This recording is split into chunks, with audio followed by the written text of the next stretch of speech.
ભારતમાં તો મહિલાને અનેક ગણી નવાજી છે, એટલે હાથે કરીને પશ્ચિમનું સૂત્ર અપનાવવું ન જોઈએ.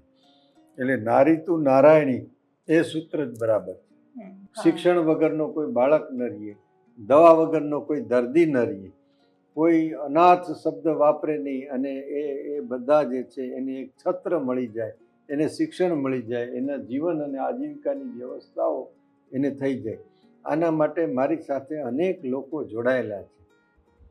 મંદિરોનો હું વિરોધી નથી, પણ મારું એવું માનવું છે કે જે દેશમાં બાળકોને શિક્ષણ ન મળે અને જે દેશમાં આરોગ્યની કચાશની, તો એ વ્યાજબી નથી. જો કે આયુષ્યમાન કાર્ડની આરોગ્યની ખેવના વર્તમાન કરવામાં આવી છે, એ પ્રશંસાને પાત્ર છે, સારી બાબત છે. એ વાતનો અમે સ્વીકાર કરીએ છીએ કે મનુષ્ય જીવનનો મિનિંગ શું છે, તો સ્વમાં લીન રહેવું અને વધારેમાં વધારે જીવ સૃષ્ટિને ફાયદો થાય એવા કાર્ય કરવા અને કરાવવા સાક્ષી ભાવે, નહીતર ઈગો થશે.